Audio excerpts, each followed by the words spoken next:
Bonjour chers followers, bonjour chers abonnés, je suis Sébastien Badibanga.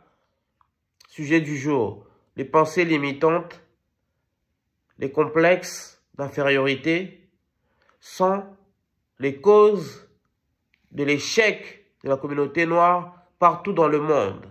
Comment se traduisent ces pensées limitantes et ces complexes de l'homme noir et de la femme noire dans la société française?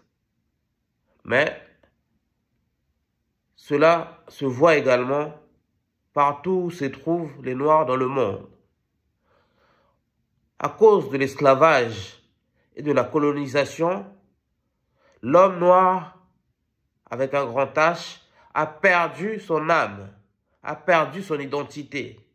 Par conséquent, il est devenu faible et complexé. De fait, il déteste tout ce qui a un rapport avec lui, avec son origine, sa couleur, sa spiritualité, ses racines, son histoire. D'où les pensées limitantes et les complexes de l'homme et de la femme noire. Par exemple, l'homme noir a du mal à reconnaître le succès de ses semblables. Si je fais ce sujet qui me trotte à l'esprit depuis quelque temps, c'est parce que dans un forum d'une chaîne YouTube, quelques femmes noires m'ont indexé lorsqu'elles ont appris que j'étais coach sur Internet. Elles se sont moquées de moi. Elles m'ont dit que être coach sur Internet n'avait aucune valeur. Elles ont minimisé ce titre-là de coach sur YouTube. Je pense qu'on devrait plus être solidaires entre nous, mais surtout, il ne faut pas sous-estimer le travail des uns et des autres. Il y a des gens, des YouTubeurs, qui ont percé grâce à YouTube. Il y a des coachs des réseaux sociaux qui sont devenus des coachs professionnels grâce à YouTube. Et il y a des YouTubeurs qui travaillent maintenant dans les médias grâce à leur chaîne YouTube. Mieux vaut être coach YouTube que ne rien faire de sa vie, que dépendre des aides sociales, que de ne pas travailler. YouTube est un média plus puissant que les médias traditionnels. Et c'est normal que nous, les autres noirs, utilisons ces médias pour exceller, pour viser l'excellence. Si YouTube devient notre activité professionnelle numéro 1, pourquoi pas? Je vois pas en quoi c'est une honte. Par ailleurs, j'ai remarqué que les hommes noirs et les femmes noires ont du mal à reconnaître le succès de leurs semblables lorsqu'ils ont réussi, par exemple, dans les études. Il y a un entrepreneur noir de la communauté qui a réussi dans les études, qui a fait une école d'ingénieur très connue de la place et qui est ingénieur industriel. D'abord, en remettant en cause son statut d'ingénieur. Certaines mauvaises langues disaient qu'il n'est pas ingénieur.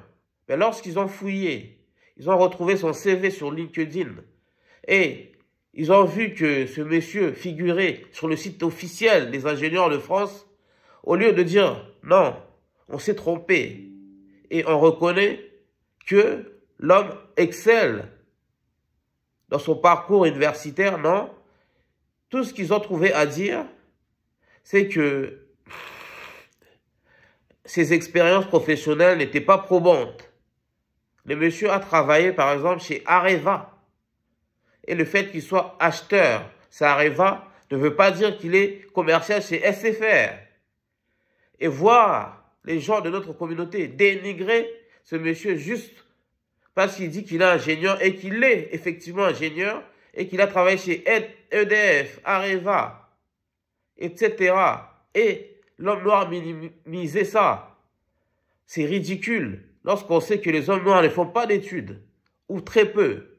Les hommes noirs ont en général un bac ou un bac plus 2, d'accord? Arrêtons de minimiser la réussite de nos semblables. Par conséquent, les hommes et les femmes noirs ne soutiennent pas les business, les commerces de leurs semblables. Ils préfèrent aller acheter leur pain à la boulangerie d'autres communautés. Ils préfèrent aller au restaurant tenu par des Caucasiens qu'aller au restaurant tenu par les Africains. J'ai remarqué que les Africains n'aiment pas la cuisine d'autres pays africains. Ils préfèrent la cuisine occidentale. Ce qui fait que l'argent des Noirs ne reste pas dans la communauté noire. Parce que les Africains et les Afro-descendants vont toujours enrichir le commerce d'autres communautés. Imitons les Juifs qui soutiennent le commerce et le business des Juifs.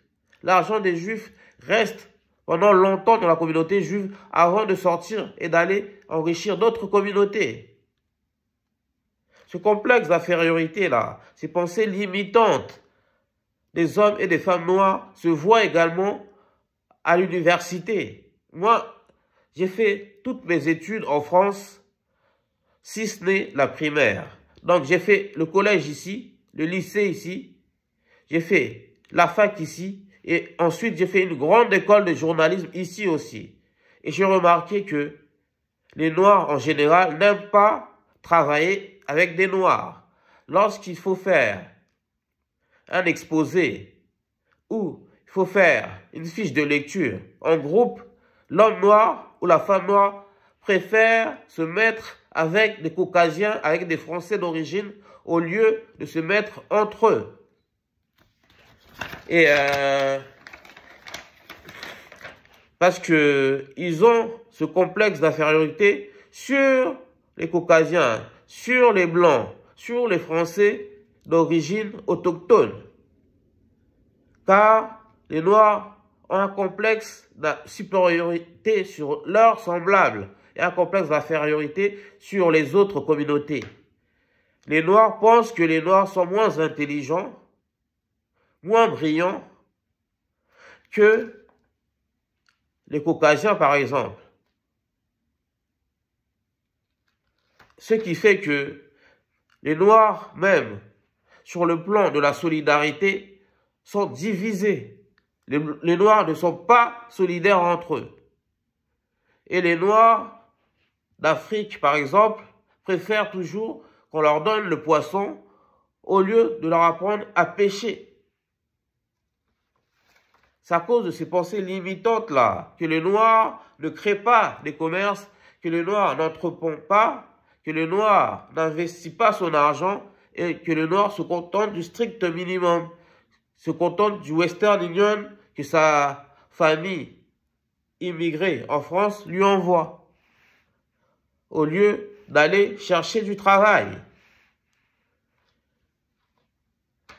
En Afrique, ces pensées limitantes-là de notre communauté et ce complexe d'infériorité et de supériorité des hommes noirs se voient lorsque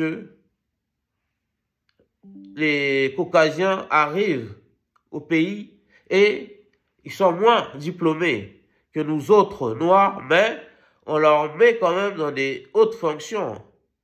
Il suffit qu'on soit français, autochtone, on s'expatrie en Afrique, même si on a un petit diplôme, un bac plus 2, un bac plus 3, on vient, on coiffe au poteau tous les noirs et on est nommé directeur.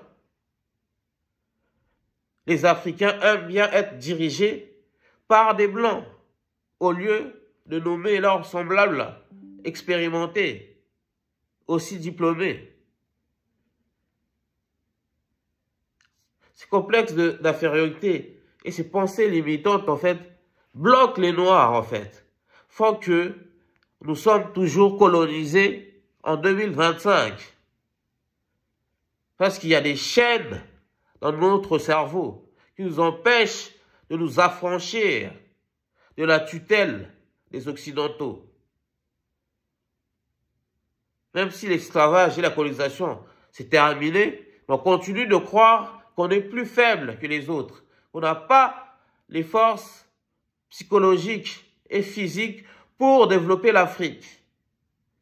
Voilà pourquoi les chefs d'État africains sont sous la tutelle des présidents occidentaux. Tous les conseillers secrets des dictateurs africains sont caucasiens.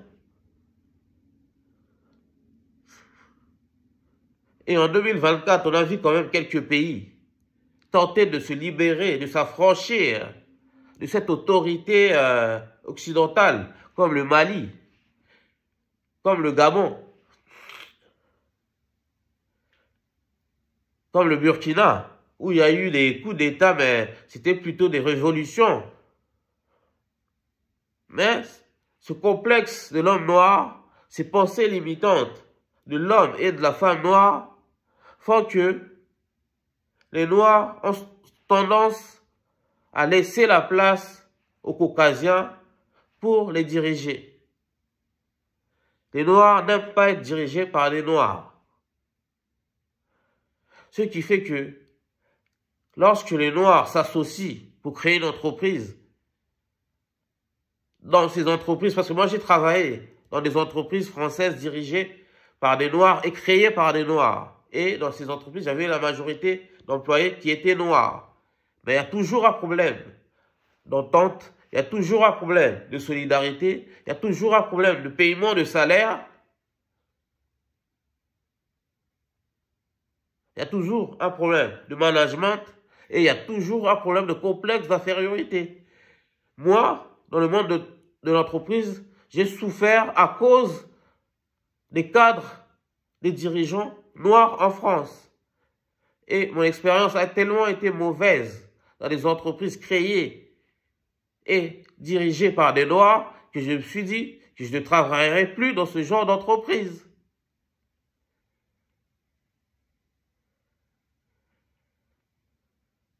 Les Noirs aiment bien abuser de leurs semblables. Les Noirs ne respectent pas les droits du travail.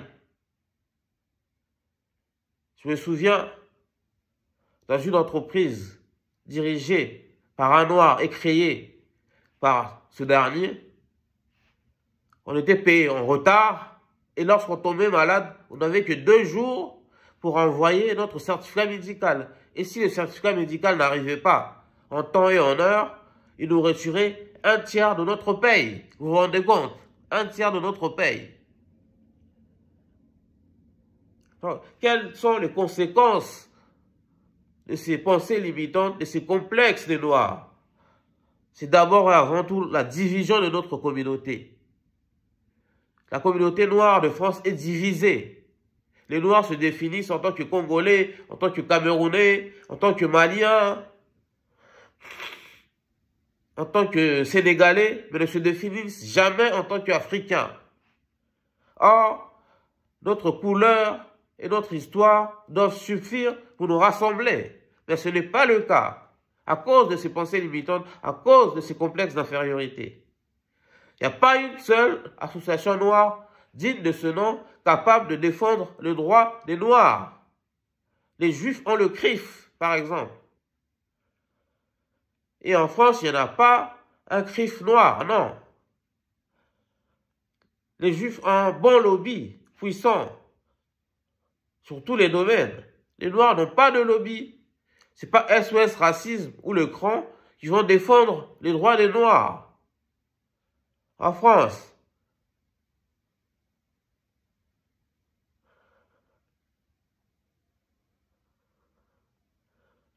Par conséquent, les Noirs sont derniers de la classe dans tous les domaines de la vie, en France comme en Occident. Nos communautés sont les communautés les plus pauvres partout dans le monde, y compris en France, à cause de ces pensées limitantes, de ces complexes qu'on vient de vous expliquer. Mais, l'échec, les Noirs, ce n'est pas une fatalité.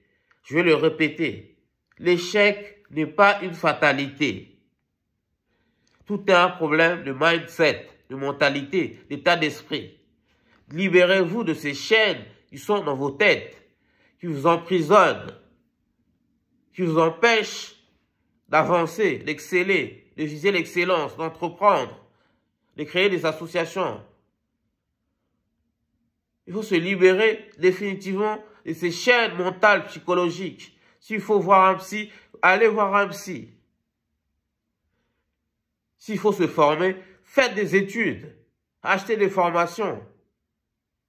Mais une chose est sûre, il faut que l'homme noir et la femme noire visent l'excellence pour se distinguer socialement et financièrement. Dites-nous ce que vous en pensez de ce sujet et de ces complexes et ces pensées limitantes de notre communauté noire. Si vous aimez cette vidéo, likez, commentez, partagez. Ici, on parle de la culture et de l'excellence noire. On parle de l'actualité et de la spiritualité africaine. On parle de la drépanocytose et des coutumes et tabous de la communauté noire. Je suis Sébastien Badjimanga, l'animateur de ce média. On est ensemble les warriors. Peace out.